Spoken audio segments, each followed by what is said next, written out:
Oh, it is good to be with you guys. Welcome to episode 254 of the Dream Wager, Saturday, March 18th, 2023. As always, I'm your host, D-Rock, and joining me, my partner in crime, our NBA guru, Elvis Akos. How you doing today, kid? I'm doing great, though. Coming off a crazy week in March. Huge event later. Some wonderful NBA basketball being played, Dill. Let's talk about it. Yes, sir. It's been a crazy March so far. I mean, just the last week with NBA buzzer beaters last night, March Madness, Fairleigh Dickinson knocking off Purdue, man. We'll get into all that in just a minute. But first, let's talk about, we got a lot of NFL news to talk about over the week. Everything just started pouring in. I'll just run through some stuff and I'll get some of your opinion on some of them. Bucks release Cameron Brate and playoff Lenny. So it's interesting to see where they'll land. You guys, Patriots, signed Mike Gesicki to a 1-year deal, $9 million. You also signed Juju Smith-Schuster. Good luck with that, by the way.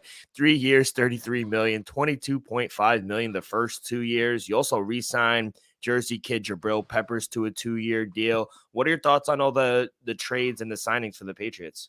Juju, Dill, to be honest, I'd rather, me personally, keep Jacoby Myers just because he already knows the system. He has a connection with Mac Jones. But this one, I kind of scratched my head on, but guess what? I'm going to have faith in Bill in this one. You know, bringing in a veteran. Juju, he's not a scrub. We all know he's not a true number one, Dill, but he's a solid number two, Dill.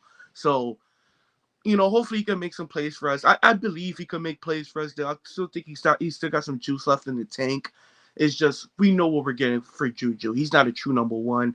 He's just a solid number two. If he stays healthy, he's going to be impactful. But me as a Patriots fan, I'd rather us kept Jacoby Myers than pay Juju Smith. That's just me.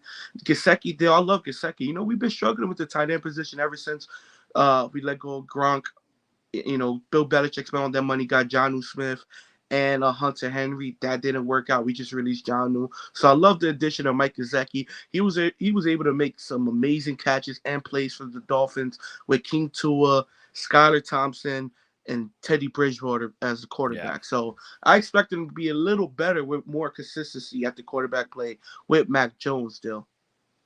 And what about the and you said, and what about Jabril? You got your safety coming back as well. When Jabril stays healthy, he impacts the game. That's the thing, though. Is he gonna play 14 games or he's gonna play 7 games? That's my thing. If he's out there 14 games, I love it. Yeah, But and he also helps you on the special teams as well. yeah. Still, when he's on the field, like I said, he's impactful. He does what he has to do. It's just how many games are we gonna get him for? Yeah. Seahawks, they signed linebacker Devin Bush from the Steelers. I thought that was a good move. That's a It good was just sign. too much cap room for the Steelers. Mariota, he's going to be the backup in Philly, signed on a 1-year, $5 million deal. Darius Slay, after being cut, he's staying in Philly. They reworked the deal, 3 years, $42 million, $23 million guaranteed. What do you think about Darius Slay staying in Philly? Yeah, I think it's a match made in heaven. I think they got that same core. They're running it back. Remember, they extended Blackberry first, so they got one of the best corners already. Then they got Darius Slay. He's a seasonal vet, Dill. That's how they had to revert the contract. He's not. I wouldn't say he's worth the money he was getting anymore, but moving forward, he wouldn't be worth the money he was getting. He still got a pretty good contract deal, and I think it works out for the Philadelphia Eagles, so they could keep that core and possibly still add a piece or two. And then you still got, one of the best one of the best secondaries in football intact. So great job by Philadelphia's front office. Yeah, you mentioned they re-signed James Bradbury as well. 3 years, $38 million, $20 million guaranteed. He's gonna get all the non-calls next year. He made a lot of friends with the officials. He on the Super Bowl, he came out and said, "Hey, I didn't commit the penalty." So he's gonna get all the non-calls next year for James Bradbury. But other than that, Paris Campbell, ex-Colt, he signs a 1-year deal with the Giants. Fletcher Cox, he's returning to the Eagles, 1-year, $10 million deal. Miles Sanders, Panthers, on a 4-year deal. They couldn't keep him anymore. He just had a great year. But what do you think about Panthers finally getting their running back? I like it though, because we saw when Christian McCaffrey left, we saw the Panthers go on that stretch. Now, remember, they were liable to win the division, and Yeah. it was led by their running game. Deal somehow they were managed to average, I think, some near above 200 yards for like 4 games straight. So the O line is there. I think the scheme is there. I know they got a new coach. It won't be Steve Wilkes there, but I still think they can still flourish. So if you still got Herbert there, and then with Miles Sanders still long as they stay healthy, they're gonna have a liable running game. Yeah, Bears, they signed tight end Robert Tunyon to a 1-year deal. Jamal Williams, the Lions running back, he signs to the Saints to be that 1-2 punch with Alvin Kamara on a 3-year deal. Cowboys, they release Zeke. So interesting to see where Zeke lands. Where do you think he'll land? Still, to be honest, I honestly believe Zeke will resign with the Cowboys. Really? Something like we saw with Darius Slay. Zeke was about to give, I think, $14-15 million. Still, he's Yeah. not worth that. That would have made him the highest paid running back in football. He's not even a top 10 running back in football. So I mean, we forget he scored a touchdown in 9 straight games. Yeah, Granted, it was on the goal line, but still, he's productive. Yeah. He plays his role at extreme level. He's still one of the best blocking running backs in football. So he could pick up a blitz. He's one of the best running backs in football to do that. It's just still it's productivity with pay. The pay got to match up with the productivity, and it wasn't still. Ever since. Yeah, since he came in the league, every year his yards per game went down, and I think this year was at 57 a game. Dill, you don't deserve top money. You're only averaging 57 yards a game, Dill. So I think moving forward, they're gonna stick with Tony Pollard, and then you're gonna sign Zeke on, like a friendly deal, like a 3-year, $12 million deal, something like that. Something similar than what Jamal Williams got, probably a little less than what he got, but I still believe Cowboys will resign Zeke. And if not, they'll keep an eye on a contender, someone that needs somebody to do the dirty work, like a Buffalo. Bills, Yep. Buffalo could go after Zeke. Maybe one of these teams in the West as well, in NFC as well. But I besides the Cowboys, I'll give the Buffalo the closest shot. Speaking of Buffalo, they re-signed safety Jordan Poyer. He's staying in Buffalo, 2-year deal, nothing on the money, but I thought he was going to go somewhere else. They weren't able to restructure their contract, but he's staying 2 years in Buffalo, so it's good to get their safety back. Baker Mayfield is Tom Brady's successor in Tampa Bay. 1-year deal, $8.5 million. What do you think about Baker going to Tampa? I like it, though. You got the weapons. You got Mike Evans, Chris Godwin. So you got some weapons. If they can show up the offensive line, get a running back. Because right now, who's the running back? I think it's going to be the kid from Vanderbilt, Vaughn, my boy Vaughn. So, if I have faith in Baker, but do I believe the Bucs are going to win the division again? No. Could he be better than what he was last season for the Panthers? Maybe. Well, I'd love to see this, give him a shot, Dill, but he went on a little run with the Rams.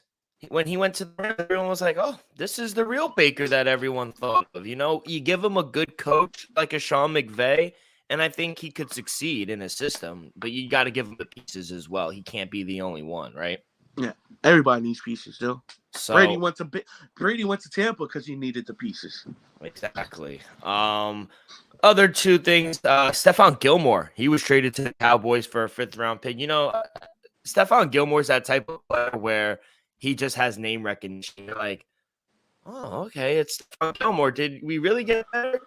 I don't know, but he was good 5 years ago. But for a 5th-round pick, everyone's just, I mean, you can't deny it was a good acquisition for a 5th-round pick, and it helped them in the area that they needed help in, which was the secondary. Yeah, I think it was a great signing. I think this is one of the better trades this offseason that we're going to come talk about, a couple months down the road, Dale, just because we've seen the Cowboys struggle all season long outside of Trayvon Diggs. They just kept attacking Anthony Brown and these other corners and safeties. Now you're going to have, I want to say an elite corner, but he's still got a pretty good top corner outside of Trayvon, So now it's gonna be a little more, and Stephon can still make plays. Though we saw him last year, Stephon still could get a few interceptions. He's in a smart vet deal, so he still could lead your defense, could still make some plays deal. So I think for a 5th-round pick, they stole him. They stole him for a 5th-round pick, and I think they're gonna get great value out of Stephon Gilmore this year, though. And the last one, Giants got their tight end Darren Waller for a 3rd-round pick. You know, all the reports were that he got married to Las Vegas Aces WNBA player Kelsey Plum, I want to believe. I don't know the right name. I don't want to butcher it and sound misogynistic, but he married a Las Vegas Aces player, and apparently a week before the combine, you know, Josh McDaniels knew about it, and they were trying to keep it hush-hush under the wraps wedding, and Josh McDaniels goes to the combine and tells everyone, Darren Waller's getting married. 10 days later, traded him. What a scumbag that guy is. Jesus Christ. So, and then I love it because Kelsey Plum came back on Twitter and barked back and said that's why he wasn't invited to the wedding. So you gotta love it, and I hope she gets traded to the New York Liberty now. But Giants got their tight end, another weapon for Daniel Jones. What do you think? Yeah, I think it's a great acquisition, especially for a 3rd-round pick. They basically traded Darius Toney's, for Darren Waller, and I'll be honest, I like it. Though Darren Waller's a top 5 tight end. Some people probably have him in the top 3 when healthy. I'll probably put him there as well. I still like Mark Andrews, Kittle, and Kelsey a little more, Dill, but Darren Waller is right there. He's right there, Dill. So when he's healthy, I think the Giants just got a viable offensive option, Dill. He might just be their number 1. Yeah, I would say so. They released, I think they're bringing back Sterling Shepard as well. They finally released Kenny Golladay. And they signed Darius Slayton. He was their number 1 last year, so you know, and hopefully they keep my boy Hodges. You know, he was making some plays. Him. Yeah, he was making some plays in Minnesota in that playoff game. So you know, with Hodges, Darius Slay, a healthy Sterling Shepard, because you know he's dangerous when healthy, and Darren Waller and Saquon. Hey, I'm not gonna say watch out. But you got to put some respect on them. That's all I'm saying. Yeah, I agree. I thought it was a great move getting Darren Waller just for a 3rd-round pick. You know, I thought that was kind of a steal. Yeah, but, no team in the NFC gonna be like, oh, we got the Giants like this week. It's gonna be, you know, a walkover. Nah, Giants gonna be a tough out for the next years to come. You know, they play hard. You know, they're a good team. They're good. Yeah. They surprised me. They're a good team. And you know what it is? They're coached very well, and I think that was the change. They changed the culture, and then once they got their guy, everything started to flourish. They made the playoffs. Daniel Jones took the next step, stopped turning the ball over. So love the move, getting his number 1. You know, he loves his tight ends as well. So getting a guy like Darren Waller, I just hope he could stay healthy, because when healthy, he's a really good tight end. Speaking of let's talk about the NBA real quick. We were talking before we went live. You're staying up. You know, you thought you were going to watch the Lakers win. Maxi Kleber, game winner, buzzer beater, 111 to 110. Kyrie Irving balled out, 38 points, 6 assists, 6 rebounds. But what did you make of just the Lakers just not being able to close it out at home to a game they really needed? Yeah, free throws. It came down to free throws. The game started, I think the Mavs started the game 9 for 10 from the free throw line. Mm-hmm. The Lakers were like 4 to 10 or 6 to 10. So they just started poorly from the free throw line, and that's how they ended up losing the game. Though last 15 seconds of the game, Kleber gets fouled on a 3-point attempt. He goes down, makes all 3 free throws. Now they're down 1. On the other side, Anthony Davis gets fouled. He only makes 1 free throw. It's a 2-point ball game. 6 seconds left in the game. Kleber gets a wide open 3.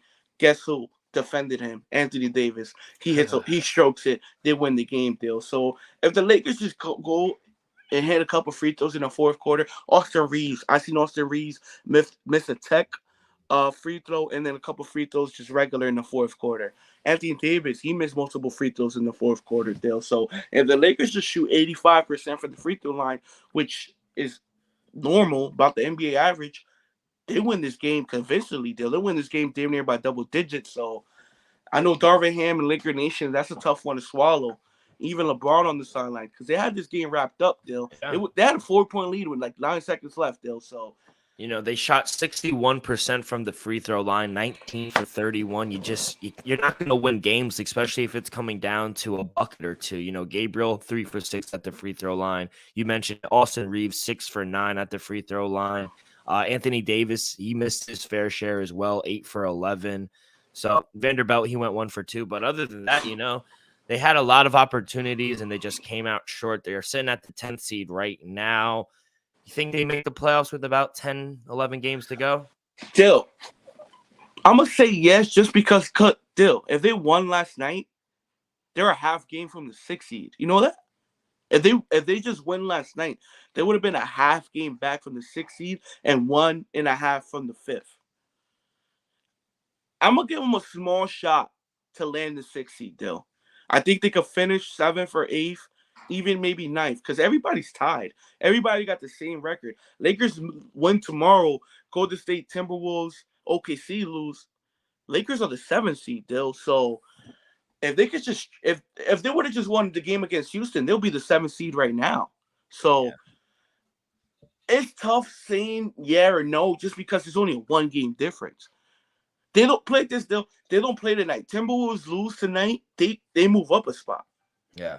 You and know, they play the Timberwolves at the end of the month as well. Yeah. So and Anthony Edwards went down with an ankle injury last night. Late, Dale. Does it look good for Minnesota? It looks like he's going to be down a few weeks. He had a walking boot on the sideline, Dale. So that doesn't look good. I give the Lakers. I'm confident enough to say they're going to make the play-in. And I give them a 25% chance to reaching the 6th seed and making the playoffs outright. Because that's what you was asking, right? The playoffs, not just not the play. Yeah. Okay. So they play on Sunday against the Magic. I think it's a winnable game at home. Then they play Phoenix. That maybe be a toss-up. OKC, maybe a toss-up. Yeah. And then they play the Bulls back-to-back, which the Bulls 1-1. They've been playing all right. That's a split. Then they play Minnesota towards the end of the month, like I said, and then they have 5 games to close the season in April against Houston, who, hey, they've won 3 straight. They're actually playing decent basketball right now. Utah, Clippers, Phoenix, and then Utah again. Hey, they might have to beat Utah twice to make the playoffs. Yeah, because Utah right now, I think they're number 11, the 11th seed. Yeah. Hold on, I got you real quick. I apologize for that, people. Yeah, Utah's 11th seed. They're 13.5 games back with the Lakers, and then OKC is 13 games in back, and then Golden State 7th, Minnesota 8th. But like I said, Minnesota, if they lose, you're gonna have the same record as basically from 8th to 11th seed. Everybody's gonna have 37 losses, 36 losses. Yeah, they got some work to do, I think. But out of the 10, 11 games, I think they could win about 5, 6 of them. I think they do have some tough games, though, against the Sun. I think Utah's tough. I think Houston might be tough as well, OKC. I think if they get to 40 wins, whoever gets to 40 wins, like, they're going to get in. Yeah. Another good game that was on the board, New Orleans Pelicans and Houston Rockets. Surprisingly, that was a good game, but Houston Rockets 3 in a row, first time in 3 years. They've won 3 straight games, led by Jalen Green, 25 points, 7 boards, 6 assists. He balled out. Kenyon Martin Jr. had a good game as well. Even though Brandon Ingram dropped 30, you know, I think they're really hurting without Zion being in the lineup. But what do you make of Houston? A little on the run, ending the season on a hot note. Still, I think Houston is out here being spoilers. Think about it, though. They beat the Lakers by 4 points the other day. If Lakers win that game, they'll be the 8th seed right now. Last night, they just beat the Pelicans. If the Pelicans win that game, they'll be the 8th seed right now, Dill. So they just out here playing spoilers, Dill, and I love it. Yeah, I love it. Double overtime. We talked about Chicago Bulls beating the Minnesota Timberwolves. Crazy game. Sky went way over. Mike Conley had a great game, 28 points, 6 assists, and 5 boards. But DeMar DeRozan, oh my God, 49. He almost dropped a 50 burger on him. 49 points, 14 rebounds, and 4 assists. The guy's just a walking bucket. Probably out of those 49 points, probably 30 of them were mid-range. That's just DeMar DeRozan's stat. Maybe 38. Yeah, but what'd you make of impressive win for the Chicago Bulls? Yeah, I was watching a little bit of the game. I was watching the first overtime and a little bit of the second overtime. Then I switched over to the Laker game. Still, it was exciting. You know, it was great basketball being played. Michael Conley was making some great threes, and I was finally able to see. Damn, I already forgot his name. I think Herder. Who? I forgot, but Murphy. I Oh think his yeah, name yeah, is yeah. Murphy. He be shooting the hell out the ball, Dill. So I like what I was able to see from him. But when Anthony Edwards goes down, Rudy Gobert finds out in the first overtime, it's just a tough task to ask your team to win a double to overtime game down your two best players on the road. So it is what it is. I think Rudy Gobert picked up a ticky tack foul in the first overtime. I think it should have been a play on, but that's not the here or there. DeMar DeRozan clutch buckets. Zach LaVine also had a huge game as well, Dill. But if Minnesota closes out that game as they should, Dill, they'd be sitting comfortably, Yo, I didn't even know slow-mo Kyle Anderson was on the Timberwolves. Yeah, you Oh didn't know man. that? Yeah, he's starting. Wow. Yeah, Dill, he 11 starts. points. He had 10 rebounds, 12 assists. My man had a triple dub. Wow. Jersey. Wow. That's great. I'm happy for Kyle Anderson. He bounces around the league a lot, but I'm Yeah, glad he gets paid. He gets paid. Yeah, hopefully he found a home. But yeah, other than that, let's talk about our brackets. Let's switch on over to because I don't know. I don't know if there's a perfect bracket left, but mine definitely isn't. I got Alabama right. They won. They took care of business. Maryland, they took care of business as well. San Diego State took care of business. Furman, I told you, Furman over Virginia, Creighton over NC State, Baylor over Santa Barbara, Missouri over Utah State. I was looking so good. And then here comes the Princeton, the team from the Ivy League. The smart kids, the nerds. Yo, we gotta expect now every tournament. Jersey's gonna show up. Yeah. We don't have no Power 5 schools, Power 10s, no SEC. We have grit. We got determination. We got people that wake up at 5 a.m. and go do what they gotta do. That's the difference. We don't have no NIL deals. We don't got no full scholarships. We don't got Nike tracksuits, Jordan tracksuits. We don't got that. No. We got grit. We got heart. We got determination. Let's go. We like that. Jersey, and that's what's going to carry them all through the fucking tournament and in life. I fucking love it. I mean, I did have Arizona going all the way to the Elite Eight, but that's neither here or there. I'm glad. I'm glad Princeton won, to be honest. It was great. I'm happy for the Ivy League in Jersey. So great to see Jersey just doing well. And that's not the first Jersey team that upset someone. We'll get to it. Right below them in the East, FDU right here in Bergen County, Hackensack. They were probably going crazy yesterday. They upset the number 1 team, Purdue Boilermakers. Only the second time in men's history where a 16 seed beat a number 1 seed. Oh my God. They ranked the teams where it's like the tallest team, where the average height of the players are. Aren't we the shortest team in the nation? 6'1". That's such a Jersey stat. Where Purdue had Zach Edey, 7. That man's like a building, 7'4", 7'3". Not it. Nothing. What? So I'm fucking ecstatic for FDU. I hope they go all the way now. I hope we got to go to that game next year, bro. FD 7 minutes from us. They play in a high school gym. I know. I seen a comparison. It says Purdue Arena versus FDU's gym. And last year we had St. Peter's Prep, and that great story go not all the way, but they made it to Sweet 16. We don't even got a private jet, Dill. We don't got a team playing nothing. No, last year St. Peter's Prep had to take a bus. All these teams first class. They got all the boosters and monies. They got $1 million facilities. We don't need that. We still beat you. We need a ball and some lights and a ref. And some shoes and some Kobe's, but that's about it. That's all. Oh, man, what a game. I'm so happy for FDU, even though I had Purdue going to the Elite Eight. Let's go below that. Memphis, Florida Atlantic. Crazy game going down to the wire. Florida Atlantic wins it with 2 seconds left. I had Memphis, but stunner. You A know, few upsets. A few upsets. I love it. Hardaway Jr., Penny Hardaway, man, he's just a bad coach. I don't want to rip on the guy, but Dell, come he's on, not. Dell. It's smart. It's It's not. It's not. smart. No, not even just this game. Dating back to last tournament, just bad decision making. Why are you calling a timeout with using your last timeout with 6 seconds left before they even got the ball? It's like it scratches your head. I don't know. They and then he throws the water bottle like it wasn't him who lost him the game. So I don't know. Memphis, they fucked me too. Duke, they took care of Oral Roberts. Tennessee, close one. I told you the Raging Cajuns, they were going to be tough, but they did sneak by. Kentucky took care of Providence. Kansas State took care of Montana State. USC, man. What was I doing betting against Tom Izzo in March? Dell, I'm gonna be honest. I'm kind of shocked by that because he was a Spartan guy.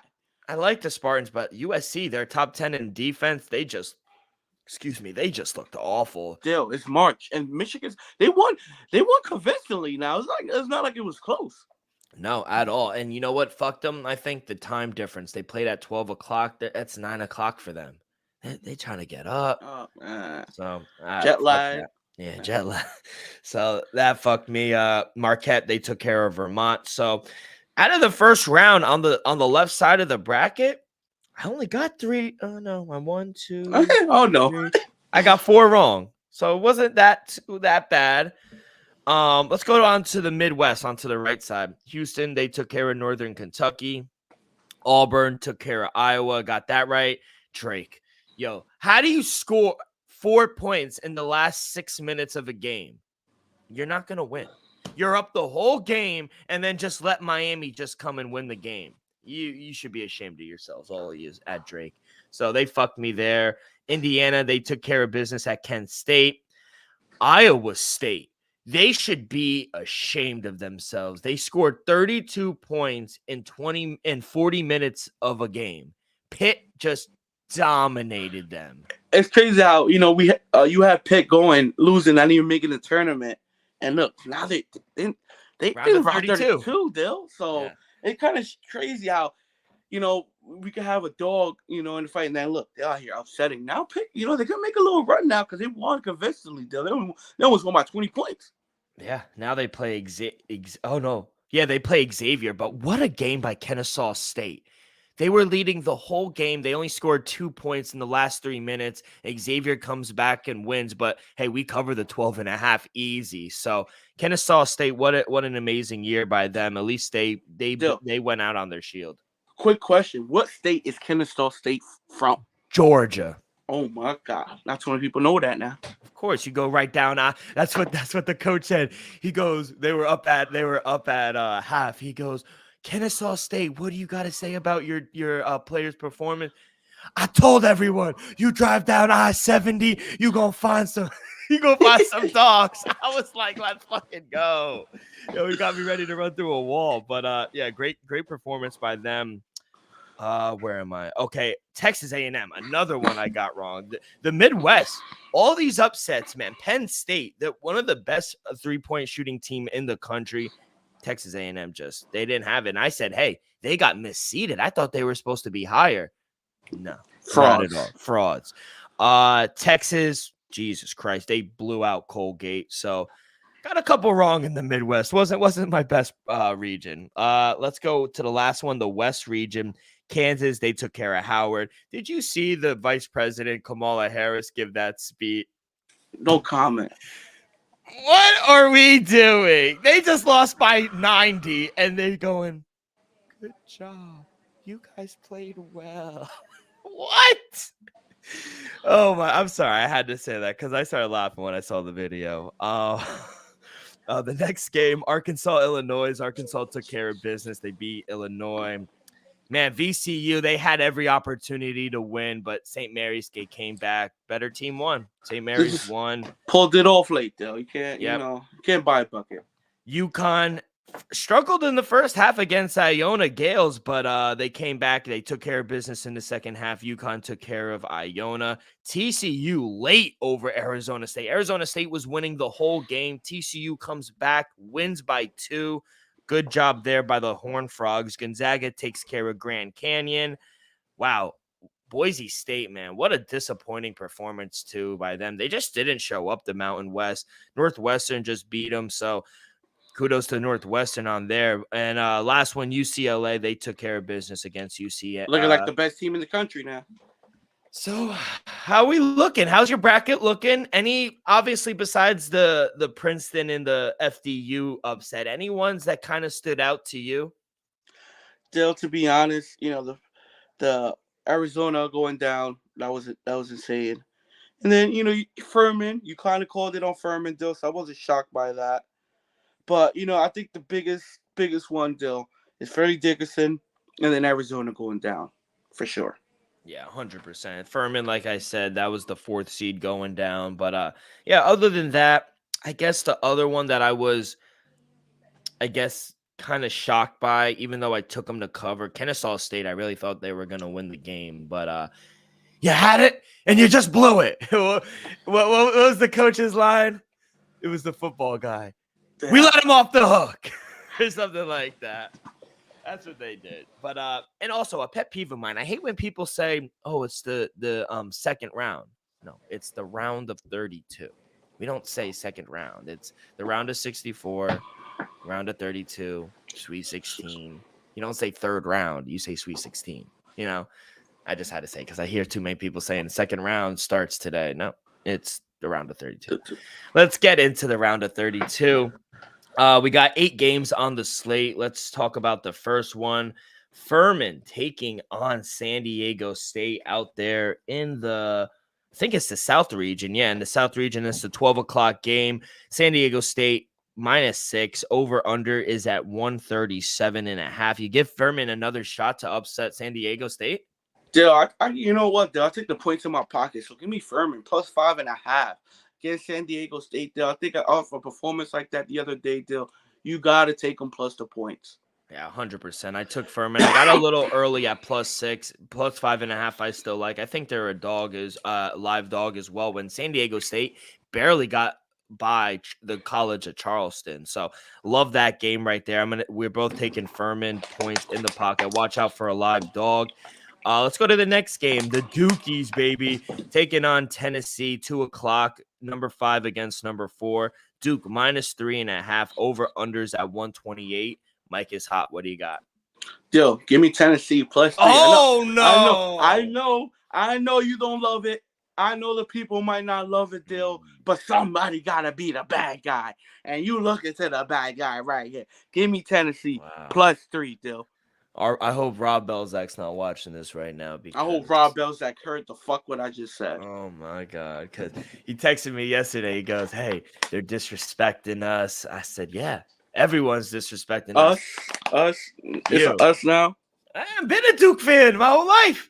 I just root for Villanova because I got blood there. That's the whole reason. But, yeah, I'm taking Duke. They're the hottest team. They went on this crazy run. They're on a 9-game win streak right now. And Tennessee, man, they barely snuck by the Raging Cajuns, a 13th seed. They didn't cover. I think Duke blows them out of the water, to be honest. So I'm taking Duke. Let's go to the 5 o'clock game. Kansas laying 3.5 against the Razorbacks of Arkansas. Over unders at 143. I'll lead this one off. I think this number is too short. I know I'm taking some favorites here, but I like the Jayhawks. I think they're the best team in the country. They destroyed. Who did they play? Howard? Yeah.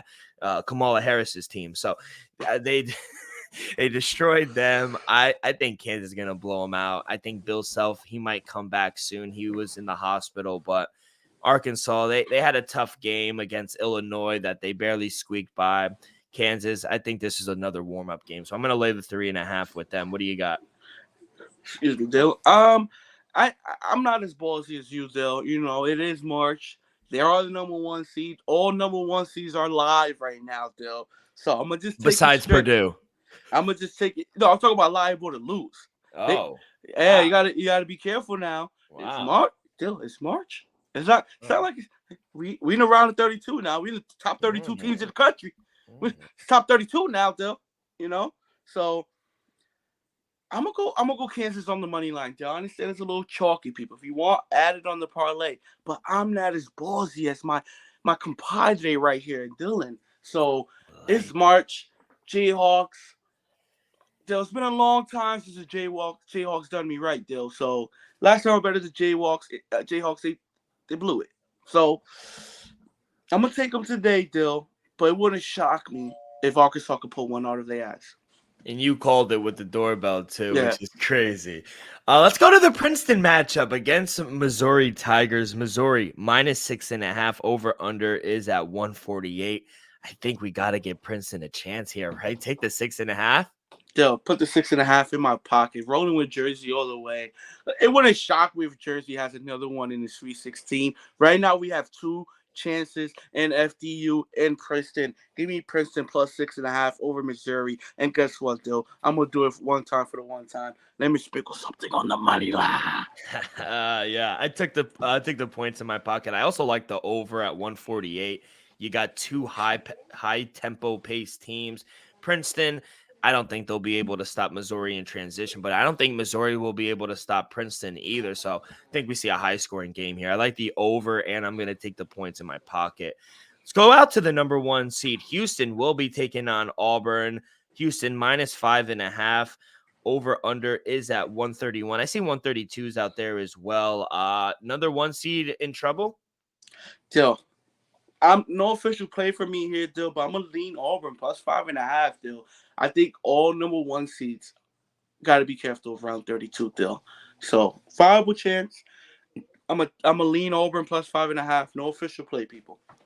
Yeah, this one was the hardest game to come out on. Houston on paper, like you love to say, they're the one of the best teams in the country. But Auburn, they're a tough team. I couldn't trust the 5.5, so I took them first half. Houston -2.5. That worries. Listen carefully, people out there. We talking to Dylan. Dylan knows what he's talking about when it comes to college hoops, and he's telling you Houston is frauds because he's not laying it.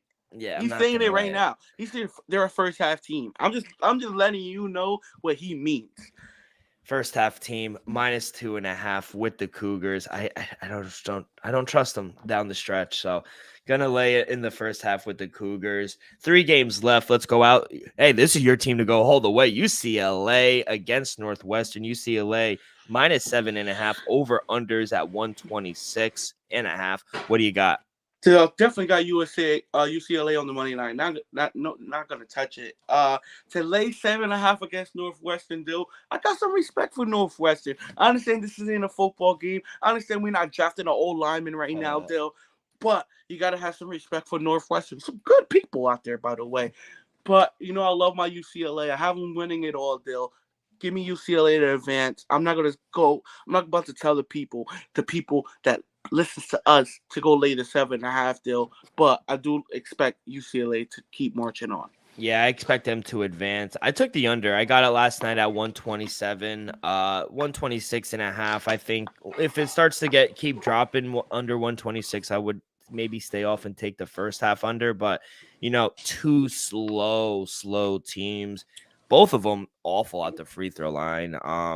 Both top 10, top 25 in turnovers. So it's going to mean extended possessions, plenty of offense. That guy, Juzang for the Bruins, he averages 9-10 rebounds a game. So maybe if there are player props out there for the NCAA tournament, so maybe you want to look out for prop, because I think they clean up the boards a lot. I think they're going to dominate the boards, UCLA. So I'm going to take the under here. I know it's very worrisome, but I think they start slow-paced teams. I like the under in this one. 2 games left. Another number 1 seed, Alabama, my pick to win it all, taking on Maryland Terps. -8.5 for Alabama. Over unders at 144. I'll lead it off. I think they fucking blow them out. I'm laying the 8.5 with Bama. Their best player didn't even score a single point last game, and they still won by 21. That's bad for other teams moving forward, because their best player didn't even score a single point. I expect him to obviously have some points in this one, but Maryland definitely a step up in competition than Corpus Christi. But I'm gonna lay it. I think they're the best team in the country. I think they steamroll Maryland. What do you got? Dill, I'm gonna lean with you. I'm gonna lean to -8.5. I'm not gonna lay it, Dill. No official play with me, Dill. But I'm gonna lean with Alabama. Like you said, they're one of the best teams in the country. And I don't think Maryland has enough firepower to compete. And then last game on the board, Texas -5.5 against Penn State. Over unders at 139. This was another one that was hard to come down on. Nothing official, but I do lean Texas. I think they're the better team. Penn State, if they're able to close out on the 3-point shooting of Penn State and force them to shoot a lot of mid-range and inside the paint baskets, I think Texas will dominate. But if Penn State gets going with the 3-pointers, they'll keep them in the game. So very worrisome. That's why it was hard to come down on. But if I did have to lay it, I would lay it with Texas Longhorns. What do you got? No official play, Deal, but if anything, I'm gonna take the +5.5 with Penn State. They played great basketball last in the round of 64, Deal. So I give them a shot against Texas, Deal. Who at the end of the day, who are Texas? Who is Texas at the end of the day to lay the 5.5 in the round of 32, Deal? So I'm gonna take. No, I'm not gonna take. I'm gonna lean Penn State +5.5. So we got obviously 8 games for Sunday in the other side of the round of 32. FDU and FAU. FAU is -13. Oh, you got to take the 13, right? With FDU. Yeah, I'm gonna be honest. We have a chance to go to the Sweet 16 against FAU. That's a pretty good matchup. It's not like we're facing Baylor or Indiana or Gonzaga. We're facing a 9 seed. Yeah, I know. I mean, it's just FAU is a really good team. I don't know. It's very hard for me. It's like did they have all their secret sauce? Did they all have? Is their run over, or do they have a couple more like St. Peter's? Eventually, I think it's gonna come to an end, though. I hate to be the bearer of bad news, but I think it's written in the stars one day. They're gonna run into a team where it's over. You know what I mean? But Elvis, let's transition over to the NBA. Got some game. I think we got about 8 games on the board as well. We'll start with the 1:00 game at Madison Square Garden. New York Knicks hosting the Denver Nuggets. Nuggets laying 2. Over under is at 230.5. What do you like in this one? Yo, this is a tough one. You got Denver Nuggets coming into the New York Knicks. Denver lost 4 straight games still. Are we going to see the Denver Nuggets and the Joker lose 5 straight games? I don't think so. That's my thing. It's not more of the Knicks. It's more of will the Nuggets lose 5 straight games. That's the thing, Dill. So I don't think so. I'm going to lean the Nuggets, but I do love the way the Knicks been playing ball, Dill. So this is why this is a tough one for me. Just because it's hard to believe the Nuggets are going to lose 5 straight, but it's not hard to believe the Knicks can win this game, Dill. My eyes test from the last 10 days or so, Knicks are a much better team in the last 10 days. Let's go out to the Clippers. In LA, Clippers laying 7 at home against the Magic. Over unders at 230. What do you like in this one? I kind of want to lean with the young guns and take the Magic +7, Dill. I think they can make it close. You got Paolo. You can make some magic. You got my boy Markel folks. He's still there, so I'm gonna lean the Magic +7 against the Clippers. I think the Clippers get it done, but I don't think they blow anybody out. All right, let's go on over to Indiana. 76ers laying 6.5 on the road against the Pacers. Over under is at 231.5. Back in the Sixers in this one? I think this is a perfect tease opportunity. Remember, the Clippers did just blow out the Hornets last night. I think by 40 points. About damn near 40 points still. So they're coming off a back-to-back going into Indiana. Indiana's a pesky team, Dill. So I think you got to tease Philadelphia down, Dill, just because, they just won last night in North Carolina. Now they got to go to Indiana, Dill. Back-to-back, tough task. Pacers are a decent team, Dill. So if anything, I'm gonna lean the Pacers +6.5. If you want tease, Philly down because I do expect Philly to win this game. Yeah, I'm gonna go. I got a player prop in this one. I'm gonna go Buddy Hield over 3.5 3-pointers made. He's hit this in 24 of 31 home games.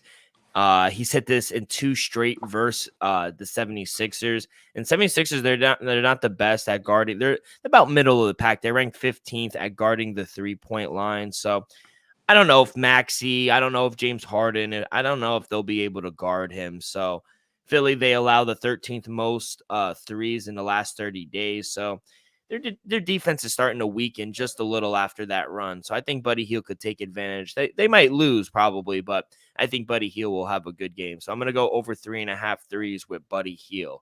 Let's go to the next game. Toronto Raptors hosting the Minnesota Timberwolves. Raptors laying 9. Whoa. Yeah. Over under 224. Well, that's because of Anthony Edwards, though. If he was in, I don't think that's the number. But you still gonna lay that with the Raptors? I don't know, Dill. You know, I kind of want to. Like last night, it was at 7.5, and I was tempted to lay the 7.5, Dill. Because think about it, Minnesota's coming off a double overtime game, and then have to go on the road and to Toronto and play tonight, Dill. So that's a tough task to ask. If anything, you know what, Dill, I'm gonna take, Dill. Give me Toronto first quarter -2.5. That's what I'm gonna take, Dill, because your Minnesota's coming off a double overtime game last night, and now you're out Anthony Edwards. Yeah, I got another player prop that I really like. I'm gonna go Pascal Siakam over 4.5 assists. A little juicy, -125, but he's hit this 3 for 3. They versed the Minnesota Timberwolves 3 times. He's gotten 9, 13, and 9 assists. He's hit this in 7 of his last 10 games at home. And instead of 3 versus 3, 3 against 3 on Minnesota, he's hit this 6 straight times against Minnesota. So he's hit 5, 6, 6, and like I said, 9, 13, and 9.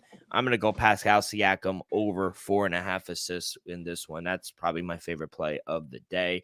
Washington Wizards hosting the Sacramento Kings. Kings laying 3 on the road, over under at 236. What do you like in this one? I ended up catching it at 2.5, so shop around, people. So because I still see some 2.5s out there. Give me the Kings -2.5 on the road, Dill. They're just been playing on another level, Dill. And I think, hey, the way Denver been playing, I think the Kings have a very short chance of sneaking up and getting that 1 seed, Dill. If the Knicks could take care of business, Denver keeps playing how the way they've been playing over the last 5 games, Dill.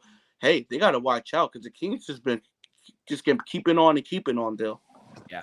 Let's go on over to Chicago, another feisty team. They will be hosting the Miami Heat. Heat laying 3 on the road. Over under is at 217. Short number. What do you like in this one? For the first time all season, people, I will be taking Miami Heat minus the points. You know, I'll take Miami money line, but this is the first time I'm gonna take Miami minus the points, people. I took a -3.5. I see it at 3. Definitely take the 3, people. Give me Miami -3.5 on the road. Remember, Jimmy Butler played in Chicago, so I expect them to have a huge game as well. Chicago just came off a double overtime game. You got Levine give you 40+ points. DeRozan 40+ points. I think the legs are gonna be a little tired today. So you know what? They'll give me Miami -3.5, and then give me Jimmy Butler over 23.5 points. Though I think he gets some 25 or 30 piece tonight. You know, they say great minds think alike, and that we're on the same page. I'm not going to go points. I'm going to go points, rebounds, and assists. Over 34.5 points, rebounds, and assists for Jimmy Butler. You know, I just think this is a bad spot. Bulls defense, they've been solid of late, but coming off 270 double overtime points, you know, I think there's going to be some fatigue. I don't think the legs are going to be there for them. And on top of that, Jimmy, he's been nuking this line. He hit this line over points, rebounds, and assists in 6 straight games. He's averaging 39.2 points, rebounds, and assists in his last 6 games. And Jimmy's going back to Chicago where it all started for him. I think he's going to have a huge game. So, yeah, excuse me. I'm going to go over 34.5 points, rebounds, and assists. And if you want to get down on the action like Elvis and I, Download Prize Picks app today, and all first-time users that deposit and use promo code DreamWager will receive up to 100% instant deposit match up to $100. You deposit 100, Prize Picks will give you 100. It's easy. You pick 2 to 6 players, and if they score more or less than their Prize Picks projection, you can win up to 25% of the money or on any entry. So you could take Jimmy Butler's points, rebounds, and assists. You could take just his points. You could take Pascal Siakam's assist points, whatever it is. Download Prize Picks, not now, but right now. Entries could be made within 60 seconds or less. It's that easy. Prize Picks is safe and offers fast withdrawals. So download Prize Picks today and play daily fantasy sports with us. Make sure you use promo code DreamWager when you sign up. All right, Elvis, we got 2 games left.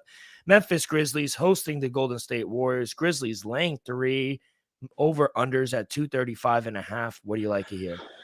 So we just saw the Grizzlies come back from like a 30-point deficit against the San Antonio Spurs. Great comeback by them. And then we also have Golden State Warriors, losers of 9 straight on the road, Dill.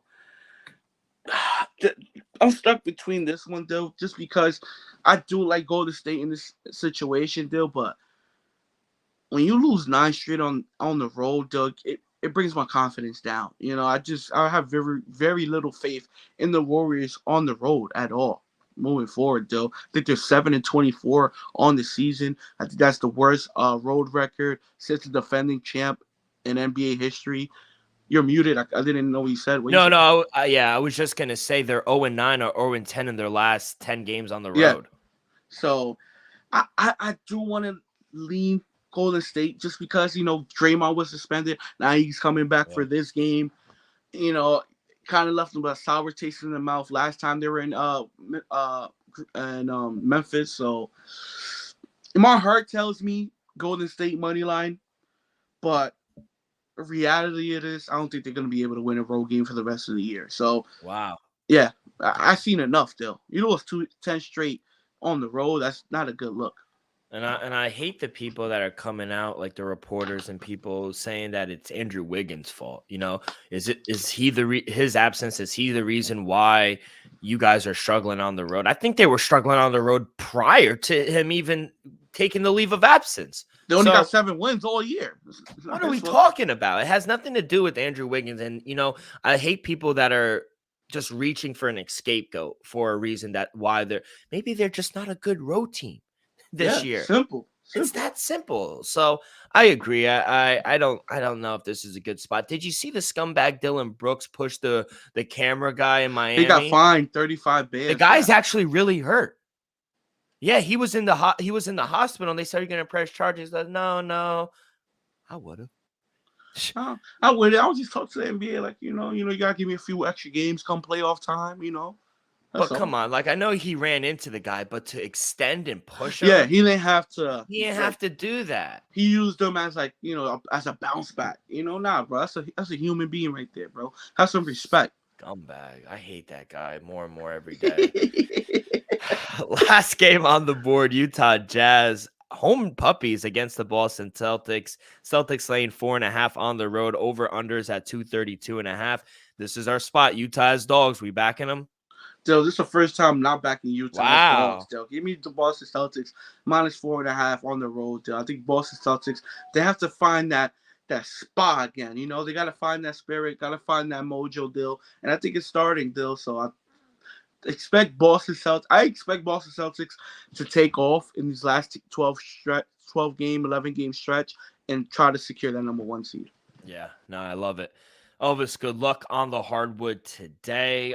Before we get over to the gridiron, because, you know, we got XFL plays to get to. But let me tell you guys about our sponsor, Viva Tequila Seltzer. Viva Tequila Seltzer is the most refreshing hard seltzer on the market, hands down.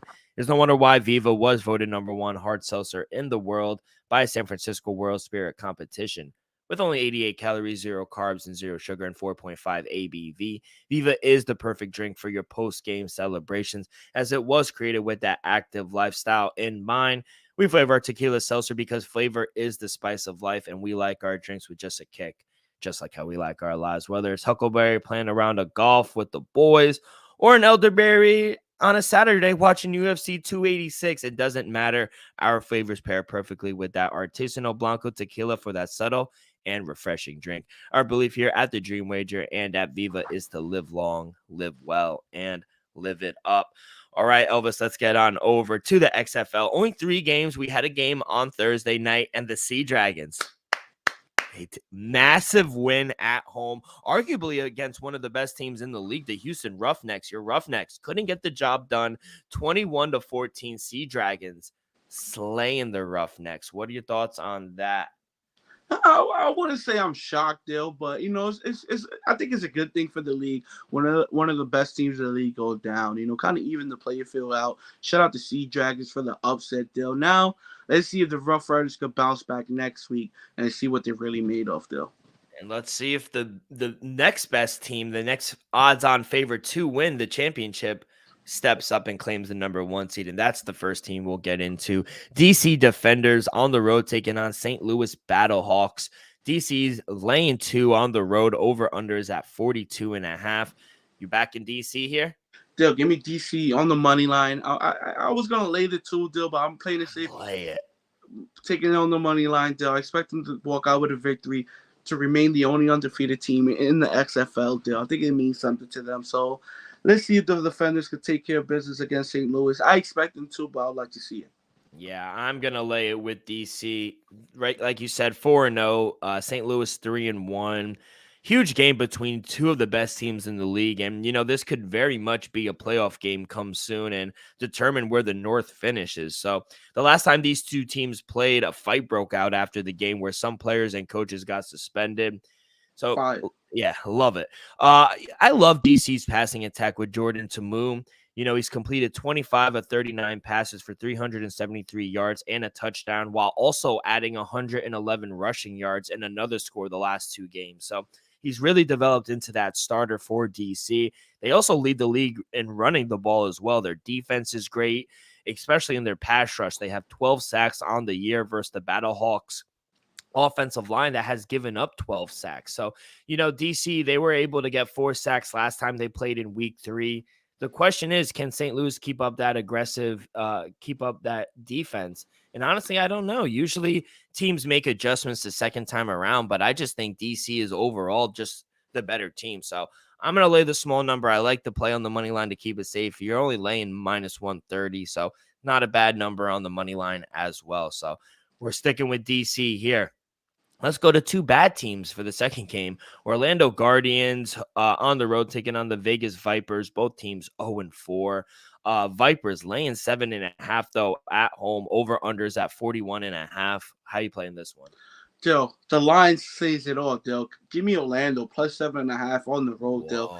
The fact that they're a 7.5 point dog, I understand they might be the worst team in the league, Dale, but they're the Vipers ain't that much better either, Dale. Let's just be real. So I expect Orlando to either sneak one out, Dale, or to lose a very close one. Maybe a 3-point game, 4-point game. Maybe try to go for 3 at the end. We'll see about that, Dale. But give me the dogs, Dale. Give me Orlando plus 7.5. And guess what, Dale? My heart wants to sprinkle something on the money line at plus 280, but I ain't gonna do it. Let me just get the Orlando plus 7.5. Yeah, both teams 0-4. It can't get much worse than that. But for the Vipers to be a 7-point favorite tells you all you need to know about the Guardians, I feel like. The Vipers on paper are a much better team, but it's like the legend Bill Parcells says, you are what your record says you are. And thankfully for the Vipers this week, the weather isn't supposed to be bad, something they've had to deal with for a few weeks in a row now. So the Vipers, they have question marks at quarterback with our boy Brent Hutley. He's been practicing in full, but Luis Perez, he played really well the last 2 weeks, and I feel like he could get the starting job here. But both these teams, they'll be playing. They're desperate for a win. They both need to get a win, and just for pride at this point, fuck the record. They need a win. So I can't trust the Guardians. They make too many mental errors. Their O-line is bad. They've given up 17 sacks on the season, which is the most in the XFL. I think they're going to be on the downfall. I think the Vipers are going to be much more competitive and ultimately get their first win. Unfortunately, I don't think the Guardians will. I'm going to lay the 7 at home with the Vipers. I think they win by a touchdown, maybe 10 points. So going to lay it with the Vipers. And then the last game on Sunday, we have San Antonio Brahmas taking on the Arlington Renegades. Brahmas laying 3 at home, over under 35.5. How you playing this one? Dill, I don't have no play on this one, Dill. From experience, I had Arlington last week. They kind of fucked me last week. The only loss of my XFL board last week was the Arlington Renegades still. So I'm going to lean San Antonio -3. The money line's at -150. It ain't too chalky, but it's a little up there, Dill. I just think Arlington's going to let me down once again. So I'm going to lean San Antonio Brahmas. Yeah, somehow the Brahmas are a 3-point favorite at home despite being 1-3 on this season. I just don't get the line at all. You know, the Brahmas, they're dealing with a lot right now. They changing their OC in the middle of the year. Hines Ward has also talked about a possible QB change, so we might see Reed Sennett sooner rather than later. The Renegades, they also made a QB change in certain Kyle Slaughter, but he's had the same amount of turnovers as scoring drives in the first 2 starts, which is 4. So this is the lowest total on the board out of every game this week. The Brahmas are coming off a game with Seattle where only 21 points were scored. I feel like the first team with 2 touchdowns might win this game. So neither team can consistently run the ball, but both teams' defenses have been solid. They've kept them in every game. So this is a big game for both teams. If the Renegades win, it helps their chances to make the playoffs. And if the Brahmas lose this game, it means next week's game is essentially meaningless. So I trust Bob Stoots, Boomer Sooner, baby. I trust him more than Hines Ward. He's a first-time head coach. I also trust Arlington's defense to make a few more stops. So should be a close one. I don't want to come down on a side, but I'll take the under 35.5. I don't see too many points being scored in this one. So I'm going to lay the chalk with 2 teams, and I'm also going to take the under. Elvis, he's going to take the points with the Guardians, and he's also going to take DC on the money line. Elvis, good luck on the gridiron. And then last thing before we get up out of here, let's talk World Baseball Classic, man. Before we get into it, man, sad news about my boy Edwin Diaz. Of course, it's a Met, but, some things are bigger than baseball. It's unfortunate freak accident that it happened, but Puerto Rico winds up going down to Mexico last night. Viva Mexico. Mexico, man, they're 3 UFC champions. They're in the semifinals. They got a tough task against Japan now, but hey, no one thought they would even make it out of the group. And now look at them. Final 4 for Mexico. Cuba will face the winner of this game. The United States will play Venezuela tonight, 7 p.m. Right now, USA -138 on the money line. Venezuela +112. Over under is at 8.5. You back in the red, white, and blue here? Dill, I want to. My heart wants to. But Venezuela have been playing some great baseball, Dill. And it's kind of shocking. It worries me that the American bats haven't exploded yet. Venezuela, they'll be able to put some runs on the board, Dill.